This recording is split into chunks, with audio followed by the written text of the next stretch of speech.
Selamat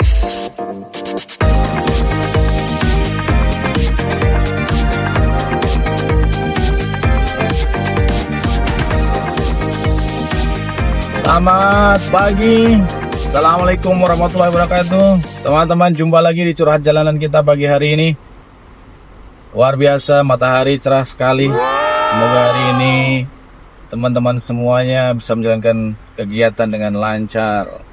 Amin ya rabbal alamin. Ya teman-teman, pagi ini saya lewat jalan yang agak memutar ya, karena udah jam 6.31 tadi. Sehingga kalau kita pakai jalan yang biasanya sudah padat karena sudah agak siang ya. 6.31 tuh sudah cukup siang di sini. Sehingga lebih baik saya jalan yang agak memutar sehingga kepadatannya tidak terlalu panjang ya. Memang teman-teman, jalan memutar itu seringkali harus kita tempuh ya untuk mencapai tujuan gitu. Karena kalau kita pakai jalan yang lurus gitu, yang terdekat, mungkin banyak tantangannya atau nyaris tidak mungkin gitu. Sebagai contoh, dulu para pejuang kita kadang harus melalui jalan kompromi dengan penjajah, berunding, dan seterusnya, daripada pilihan misalnya terus berkonfrontasi gitu. Jalan-jalan memutar ini sering harus kita tempuh untuk mencapai tujuan. Meskipun kita tentu tidak bisa berkompromi dengan prinsip-prinsip yang memang sudah kita yakini atau kita tanamkan itu menjadi keyakinan dasar kita gitu ya. Kita tidak berkompromi dengan hal itu, tapi untuk hal-hal lain bisa jadi kita perlu jalan memutar sehingga tujuan kita bisa tercapai. Ini menurut saya cukup relevan dengan teman-teman yang akhir tahun pelajaran ini ya, berlomba-lomba mencari sekolah terbaik gitu, yang sesuai keinginan. Tapi kadangkala hasilnya tidak sesuai apa yang kita cita-citakan gitu. Nah, hal ini kalau kita tidak sikapi dengan bijaksana ya, dengan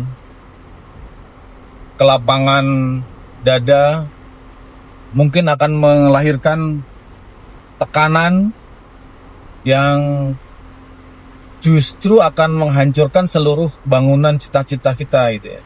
Karena cita-cita besarnya anak-anak muda pastinya kan di masa depannya bisa hidup dengan sukses ya. Dalam tanda petik nih, sukses semua orang punya definisinya sendiri, punya ukurannya sendiri gitu ya. Nah, apa yang mesti kita lakukan? Ya, berpikir tentang jalan memutar ini saya pikir adalah salah satu solusi gitu ya, untuk menata mindset kita bahwa untuk mencapai tujuan yang sama tidak perlu atau tidak harus melalui jalan yang sama. Kira-kira gitu sih.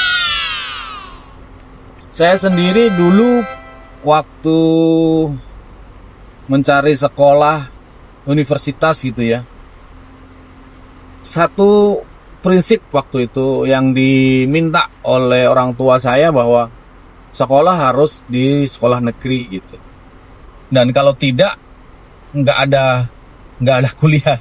Kenapa? Karena memang biaya kuliah waktu itu sangat tinggi untuk swasta dan jauh lah bedanya dengan perguruan tinggi negeri gitu. Qadarullah saya tidak diterima. Di tahun pertama itu terpaksa saya menggantungkan cita-cita untuk sekolah lebih tinggi atau di perguruan tinggi. Dan alhamdulillah saya tidak dalam posisi yang terlalu depresi gitu ya. Ya sudah, kondisinya sekarang saya tidak sekolah gitu. Apa yang harus saya lakukan? Saya meyakini satu prinsip tentang jalan memutar itu, bahwa masih ada kesempatan, masih ada jalan lain untuk menuju ke cita-cita saya gitu. Dan oke, saat itu saya punya waktu 1 tahun untuk kembali menyiapkan diri di perjuangan berikutnya. Dan alhamdulillah di tahun kedua, ketika saya ikut ujian masuk lagi, tentu dengan perhitungan yang lebih matang ya. Saya coba mengukur diri saya, kira-kira saya akan masuk di jurusan apa dan universitas apa. Alhamdulillah saya bisa lolos perguruan tinggi negeri, meskipun saya mengubah pilihan perguruan tinggi pada saat itu. Itu ya teman-teman. Jadi kalau teman-teman saat ini sedang dalam posisi gagal dalam tanda petik, itu bukan gagal sepenuhnya, tetapi adalah titik di mana teman-teman harus berpikir tentang jalan lain gitu. Bagaimana mencapai cita-cita tetapi melalui jalan yang berbeda gitu. Jalan yang berbeda bisa menunda seperti yang tadi saya ceritakan tentang pengalaman saya, atau benar-benar jalan memutar yang berbeda sama sekali. Tetapi intinya adalah bagaimana teman-teman bisa memanfaatkan waktu yang sekarang ini dengan sebaik-baiknya gitu ya. Perkaya terus pengalaman, pengetahuan gitu, apapun gitu. Sekolah formal itu adalah salah satunya, tetapi bukan satu-satunya. Masih banyak jalan lain untuk mencapai cita-cita teman-teman gitu. Yang paling sederhana untuk menentukan kegiatan apa yang akan kita lakukan di saat-saat teman-teman tidak punya arah ya, dalam artian sekolah sudah jelas gagal gitu, tidak bisa masuk ke perguruan tinggi yang kita harapkan dengan berbagai alasan ya. Misalnya tidak diterima di perguruan tinggi negeri, kemudian tidak bisa di perguruan tinggi lain dengan alasan, misalnya alasan biaya, misalnya alasan jurusan yang tidak sesuai dan seterusnya, atau mungkin alasan yang sangat tidak kita inginkan, misalnya terlambat mendaftar dan seterusnya. Udah itu biarkan saja, dan sekarang pikirkan apa yang bisa dilakukan di masa-masa sekarang ini gitu. Teman-teman, kita memerlukan satu support system ya, atau lingkungan yang bisa membuat kita berdiskusi, memecahkan masalah-masalah kita. Makanya saya sangat menganjurkan ya teman-teman generasi Alpha, generasi Z gitu ya, yang cenderung untuk menyendiri gitu ya, asik dengan dunia digital.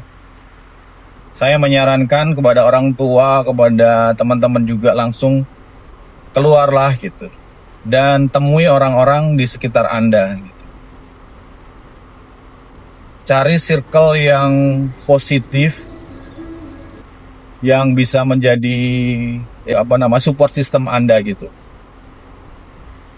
Sebagai muslim, saya sarankan sih teman-teman aktif di masjid, di musola gitu ya. Karena di sana bisa jadi Anda temukan orang-orang yang mempunyai visi ke depan, mempunyai kepedulian terhadap anak-anak muda, dan itu bisa menjadi ekosistem atau support system Anda dalam mengarungi perjalanan di usia muda teman-teman sekalian itu. Kalau misalnya di lingkungan terdekat Anda tidak ada, coba cari yang agak keluar. Saya yakin banyak tempat-tempat ibadah yang di sana banyak orang-orang yang bisa Anda andalkan untuk sekedar curhat atau bahkan bisa membantu kesulitan Anda gitu. Itu yang saya lihat dari beberapa komunitas kecil ya yang ada di sekitar saya. Dan saya yakin itu juga ada di tempat-tempat lain atau bahkan kalau kita cari di internet, di berita-berita banyak masjid-masjid yang terbuka untuk belajar anak-anak muda gitu. Jadi begitu ya teman-teman, ketika kita menghadapi keadaan yang memaksa kita harus mencari jalan lain atau jalan memutar karena tantangan atau hambatan yang kita hadapi begitu besar, maka yang penting buat kita adalah bagaimana tetap menjaga mindset kita positif. Itu yang pertama. Kemudian kita meyakini bahwa jalan yang kita tempuh sekarang ini itu selalu saja tidak akan pernah baik-baik saja. Jadi ibaratnya tantangan, hambatan itu akan selalu ada di jalan manapun yang kita tempuh. Dan anggap saja tantangan yang saat ini kita hadapi itu adalah salah satu bentuk salah satu bentuk keniscayaan yang sedang kita hadapi gitu. Karena pada suatu titik kita akan menghadapi hal semacam ini, dan ketika kita sudah menghadapi, berarti inilah saatnya kita menghadapi, dan kita harus menyikapi, mencari jalan keluar, dan terus maju ke depan gitu. Karena tantangan itu kalau tidak sekarang, nanti juga akan kita hadapi gitu, dalam bentuk-bentuk yang berbeda. Demikian ya teman-teman curhat kita hari ini. Semoga meskipun jalan teman-teman harus memutar, semoga selalu mendapatkan keberkahan, selalu mendapatkan petunjuk dari Allah Subhanahu wa taala, Tuhan yang Maha Kuasa. Dan jangan lupa bahwa kita punya support system. Kita punya lingkungan yang bisa kita pakai atau kita bisa minta bantuan kepada mereka untuk menghadapi masalah apapun yang ada di diri kita. Cari terus sahabat-sahabat, cari terus circle yang selalu mendukung, tidak peduli dia muda atau tua, sepanjang itu mendukung positif, dekati dan manfaatkan dalam tanda petik ya mereka. Baik teman-teman, sampai jumpa lagi. Assalamualaikum warahmatullahi wabarakatuh. Semangat pagi.